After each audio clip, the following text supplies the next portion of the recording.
এবছর তোমরা যারা নার্সিং ভর্তি পরীক্ষায় অংশগ্রহণ করবা, সো তোমাদের মনে যে কোশ্চেনগুলো ঘুরপাক খাচ্ছে যে ভাইয়া এবছর 2025 সালের নার্সিং ভর্তি পরীক্ষার সার্কুলারটা কবে প্রকাশ হবে, এক্স্যাক্টলি এক্সাম ডেটটা কোন মাসে হওয়ার সম্ভাবনা রয়েছে এবং পাশাপাশি জিপিএ যোগ্যতা মান বন্টন, সো ওভারঅল ডিটেলস নিয়ে আলোচনা করব। অনেক গুরুত্বপূর্ণ কোশ্চেন রেখেছি তোমাদের জন্য, যে কোশ্চেনগুলো তোমাদের মনের মধ্যে এই মুহূর্তে ঘুরপাক খাচ্ছে, সো এই জিনিসগুলো তোমাদের সাথে ক্লিয়ার করব। দেখো, নার্সিং ভর্তি সার্কুলার 2025, এবছর 2025 সালে তুমি কি করবা? নার্সিং ভর্তি পরীক্ষায় অংশগ্রহণ করবা, অবভিয়াসলি করবা। এখন দেখো তোমাদের প্রথম কোশ্চেন যে ভাইয়া সার্কুলার কবে দিবে, সো সেই ক্ষেত্রে আমরা ধরে নিতে পারি সার্কুলার তোমাদের জানুয়ারি মাসের শুরুতে বা শেষে দেওয়ার সম্ভাবনা অনেক বেশি, মানে শুরুতে দেওয়ার সম্ভাবনা অনেক বেশি। সো কোনো কারণে মিস্টেক করলে দেখা যাবে শেষের দিকে দিয়ে দেবে, ইনশাল্লাহ আশা করা যায়। এরপর দেখো যে ভাইয়া এক্সাম কবে হতে পারে, সো এক্সাম হচ্ছে মার্চ মাসের শুরুতে হওয়ার সম্ভাবনা অনেক বেশি রয়েছে, মার্চ মাসের শুরুতে হওয়ার সম্ভাবনা অনেক রয়েছে। সো সেই ক্ষেত্রে কোনো কারণে যদি মিস্টেক করে তাহলে মার্চের শেষের দিকে আমরা আশা করতে পারি।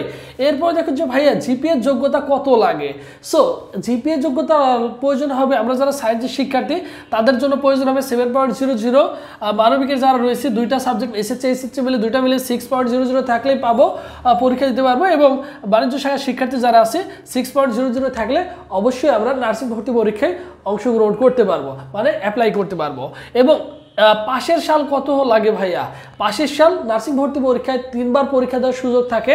সো সেই ক্ষেত্রে এসএসসি 2019 এবং 20 এবং 21 যদি এই 3 সালের মধ্যে, এই 3টা সালের মধ্যে পরীক্ষা দিয়ে থাকো এসএসসি, তাহলে অ্যাপ্লাই করতে পারবা। এবং এইচএসসি 2022, 2023 এবং 2024 যদি হয়ে থাকে তাহলে অবশ্যই পরীক্ষায় অংশগ্রহণ করতে পারবা। এরপরে আসে হচ্ছে মান বন্টন। বিএসসি নার্সিংয়ের মান বন্টনটা কেমন হবে? বাংলায় থাকে 20টা কোশ্চেন, ইংরেজিতে থাকবে 20টা কোশ্চেন, জিকে মানে সাধারণ জ্ঞানে থাকবে 20টা কোশ্চেন, ম্যাথে থাকে 10টা এবং ফিজিক্স, কেমিস্ট্রি, বায়োলজি এখানে 10টা 3 10 30 মার্ক, এই টোটাল তোমাদের 100 মার্কের উপরে ভর্তি পরীক্ষা হয়ে থাকে। ঠিক আছে, সো তোমাকে একটি অ্যানাউন্সমেন্ট দিয়ে দিই, এবছর তোমরা যারা ঘরে বসে নার্সিং ভর্তি পরীক্ষার জন্য প্রস্তুতি নিতে চাচ্ছ, সো তোমাদের জন্য বেস্ট একটা অপরচুনিটি হতে পারে আমাদের অনলাইন ব্যাচটি। আমাদের এই অনলাইন ব্যাচে দেখো, অনলাইন কোচিং ব্যাচ, এই ব্যাচে যদি ভর্তি হও তুমি অনলি 1020 টাকা দিয়ে 100+ ক্লাস করতে পারছো, যেখানে 4 থেকে 5 জন টিচার হচ্ছে কি করবে, কন্টিনিউয়াসলি ক্লাস নেবে এবং আমি তোমাদের ক্লাসগুলো নিব। এই ক্লাসগুলো চলমান থাকবে তোমাদের ভর্তি পরীক্ষার আগের দিন পর্যন্ত। আবার পাশাপাশি এভরিডে প্রতিদিন পরীক্ষা দেওয়ার সুযোগ থাকছে, 120+ পরীক্ষা থাকবে তোমাদের ওভারঅল। এবং পাশাপাশি হচ্ছে প্রত্যেকটা সাবজেক্টে, তুমি বিএসসি বলো, ডিপ্লোমা বলো, ভিডিওগ্রাফি বলো, প্রত্যেকটা সাবজেক্টে স্পেশাল সাজেশন থাকবে। এক কথায় ফুল তুমি প্রপার একটা গাইডলাইন পেয়ে যাবো। আশা করি এই ভাইদের কথাগুলো শুনবা, ভাইরা যে ক্লাসগুলো নেয় সেই ক্লাসগুলো করবা, নোট করবা, যে পিডিএফগুলো দিব, সাজেশনগুলো দিব, সেইগুলো সুন্দর করে পড়বা। ভাইরা যে পরীক্ষাগুলো দিবে তোমাদের নিবে, সেই পরীক্ষাগুলো তুমি ভালো মার্ক পাবা এবং ভালো করে প্রিপারেশন নিবা। আমি বলে দিতে পারি তোমার সরকারি নার্সিং কলেজে ইজিলি চান্স হয়ে যাবে ইনশাল্লাহ, যদি তোমার মনোবল ভালো থাকে, তোমার মনোবল যদি তোমার শক্তি থাকে বা পরিশ্রম যদি করতে পারো, ইনশাল্লাহ তোমার দ্বারা ভালো কিছু করা সম্ভব। সো এখানে দেখো কোর্স ফি হচ্ছে অনলি 1020 টাকা। এখন অনেকেই কোশ্চেন করে যে ভাইয়া আপনি 1020 টাকা, অন্য কোচিংয়ে ভর্তি হতে গেলেও অনলাইনে তোমার প্রায় 4000-5000 টাকা প্রয়োজন হচ্ছে, অফলাইনে ভর্তি হতে গেলে 1500 থেকে 20,000 টাকা প্রয়োজন হচ্ছে, আপনি কেন কিভাবে 1020 টাকায় কোর্স করাচ্ছেন? আমার মূল টার্গেট হচ্ছে প্রত্যেকটা ছেলেমেয়ে, তোমরা যেহেতু আমাকে অনেকেই চিনো, অফলাইনে অনলাইনে অনেকেই ফলো করো, ফেসবুকে, ইউটিউবে, সো সেই ক্ষেত্রে তোমাদের জন্য যাদের স্বপ্ন আছে, যাদের সাধ্য নেই, স্বপ্ন দেখো তুমি একটা গ্রাম থেকে অনেক দূর দূরান্ত থেকে স্বপ্ন দেখো যে আমি একটা ভালো প্রতিষ্ঠানে পড়াশোনা করব, আমি আমার লাইফটা সেটেল করব, সো মূলত হচ্ছে তাদের কথা চিন্তা করে মূলত আমাদের ব্যাচটি। সো ভাইরা যে গাইডলাইনগুলো দিবে, যে ক্লাসগুলো দিবে, এইগুলো যদি মেনটেন করতে পারো ইনশাল্লাহ ভালো কিছু পাবা। এবং দিন শেষে একটা প্রাপ্তি কি, মনে করো তুমি বাংলাদেশের আমার বিগত বছরে যা অনেকগুলো প্রায় 1400+ স্টুডেন্ট ছিল। সো দেখো সারা বাংলাদেশের যতগুলো নার্সিং কলেজ, যতগুলো মেডিকেল রয়েছে, সব জায়গাতে আমার স্টুডেন্ট রয়েছে। তোমার সাথে দেখা গেল কোনো না কোনো একদিন আমার ওই মেডিকেলে বা হসপিটালে বা হাসপাতালে তোমার সাথে কি হয়ে গেল, আমার দেখা হয়ে গেল, তখন কি করবা? তোমার সাথে তুমি আমাকে সালাম দিবা, তুমি কি করবা? মত বিনিময় করবো, বলবো যে ভাইয়া আমি আপনার স্টুডেন্ট ছিলাম। সো দিন শেষে এতটুকুই হচ্ছে আমার প্রাপ্তি। আমি চাই আমার প্রত্যেকটা শিক্ষা প্রতিষ্ঠানে আমার স্টুডেন্ট থাক। ঠিক আছে, এই হচ্ছে এই জন্যই হচ্ছে তোমাদের কথা চিন্তা করে অনলি 1020 টাকা দিয়ে তুমি কিন্তু ভাইদের ব্যাচে ইজিলি ভর্তি হতে পারবে, কোনো সমস্যা নেই।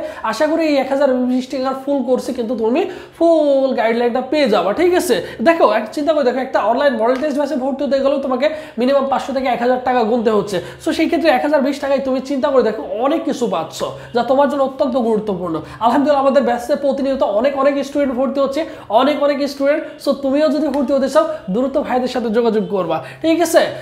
এরপরে দেখবো আমরা ডিপ্লোমা মিডিওফারের মানবন্টন। বাংলায় থাকে 20টা কোশ্চেন, ডিপ্লোমা মিডিওফারের সেম মানবন্টন থাকে।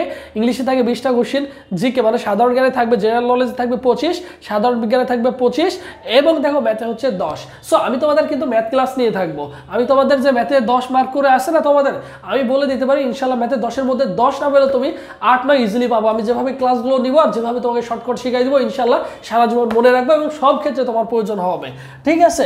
এরপরে দেখো মোট এমসিকিউ থাকবে আমাদের 100টা, ভর্তি পরীক্ষায় মোট এমসিকিউ থাকে 100টা। নেগেটিভ মার্ক হচ্ছে নেই, মানে বিভিন্ন পাবলিক বিশ্ববিদ্যালয়ে পরীক্ষা দিতে গেলে দেখা যায় যে ভুল উত্তরের জন্য 0.25 মার্ক কাটা যায়। সো সেই ক্ষেত্রে মেডিকেল ভর্তি নার্সিং ভর্তি পরীক্ষায় তোমার কোনো মার্ক কাটা যাচ্ছে না। এরপরে পাস মার্ক হচ্ছে 40, 100তে যদি 40 পাও তাহলে তুমি সরকারি নার্সিং কলেজে, বেসরকারি নার্সিং যে কলেজগুলো রয়েছে সেখানে তুমি ইজিলি ভর্তি হতে পারবা। কারণ পরীক্ষা না দিলে, নার্সিং পরীক্ষা না দিলে তুমি কিন্তু সরকারি বেসরকারি কোনো প্রতিষ্ঠানে ভর্তি হওয়ার সুযোগ পাবা না। সো সেই ক্ষেত্রে তোমায় কি করতে হবে, অবশ্যই পরীক্ষা দিতে হবে। তাহলে তুমি যদি 40 পাও তাহলে হচ্ছে বেসরকারিতে ভর্তি হতে পারবা, আর যদি ভালো একটা মোটামুটি অ্যামাউন্টের মার্ক পাও তাহলে দেখা যাবে সরকারি কলেজে চান্স হয়ে যাবে। এরপর দেখো সরকারি কলেজে চান্স পেতে হলে 100তে মোটামুটি 70-এর কাছাকাছি, 65 থেকে 70-এর কাছাকাছি হলে তোমার কিন্তু চান্সটা হয়ে যায়। এখন কথা হতে পারে যে ভাইয়া 100তে 70 পাওয়া তো অনেক কঠিন, মোটেও কঠিন না। তুমি একটু ভালো করে প্রিপারেশন নেবে। 100টা কোশ্চেনের মধ্যে যেহেতু কোশ্চেন সহজ হয়ে থাকে, 100টা কোশ্চেনের মধ্যে যদি তোমার 50টা কোশ্চেন রাইট দেওয়ার মতো অ্যাবিলিটি থাকে, আর বাকি যে 50টা কোশ্চেন আছে তুমি যেভাবেই আনসার করো না কেন 15 থেকে 16টা, 14টা, 13টা, 15টা, 16টা কোশ্চেন ইজিলি তোমার হয়ে যাবে আশা করি, ঠিক আছে। এবং সরকারিতে খরচ কত হয়, সরকারিতে টোটাল তোমার 3 বছর, বিএসসি হচ্ছে 4 বছর, ডিপ্লোমা মিডিওফার হচ্ছে 3 বছর। সেটার জন্য মোটামুটি তোমার কি হবে 70,000 টাকা মতো খরচ হবে সরকারিতে চান্স পেলে। আর বেসরকারিতে যদি চান্স পেয়ে যাও তো সেই ক্ষেত্রে কলেজ ভেদে মোটামুটি 3.5 লাখ থেকে 5-6 লাখ টাকা মতো খরচ হয়ে থাকে। এই হচ্ছে আমাদের নার্সিং ভর্তি পরীক্ষার সার্কুলার 2025 নিয়ে বিস্তারিত তথ্য। এছাড়াও যদি তোমাদের কারো কোনো কনফিউজ থাকে বা কোনো কোশ্চেন থাকে অবশ্যই ভাইকে ইনশিওর করবে, ভাই তোমাকে রেসপন্স করবে ইনশাল্লাহ। সো সবাই ভালো থাকো, সুস্থ থাকো। পরবর্তীতে আবার তোমাদের সাথে দেখা হচ্ছে। আল্লাহ হাফেজ।